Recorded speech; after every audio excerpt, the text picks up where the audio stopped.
what do you think, like what kind of equipment would be required to move, or load or offload some of this stuff onto, like, are you bringing in like a bare bones chassis for this, or how would this even be transported? Yeah, just like any freight shipment, they're all unique in their own way and they'll have their different requirements. When you're dealing with a depot or a port or a terminal on pickup of a container, they're going to have the cranes and the equipment to load a truck for you. Mm-hmm. So 9 times out of 10, we're going to see flatbeds going in there. Yeah. But there is some variation in the height of containers. So whether you're doing a standard, which is about 8 feet tall, or a high cube, which is 9 feet tall, the high cube at 9 feet tall is going to require a step deck to be able to handle. Otherwise, in certain areas, you're going to be destroying some bridges. Yeah, true.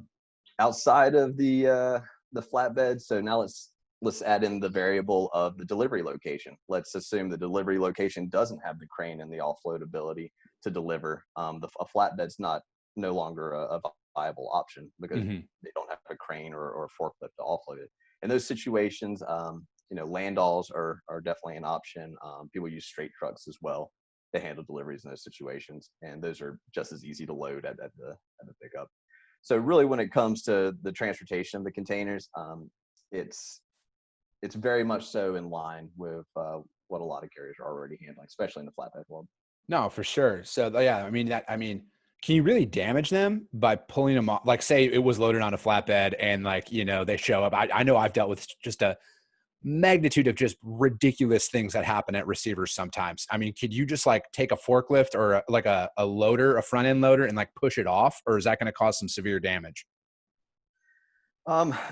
If it goes from sitting on a flatbed to getting pushed off onto its side, you're gonna have a pretty crinkled side. It's maybe potentially some frame damage.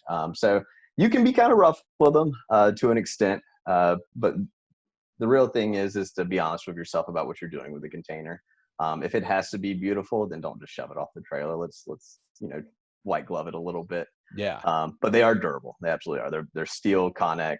But even though they're steel Connex, a steel forklift will go through the side of it like butter.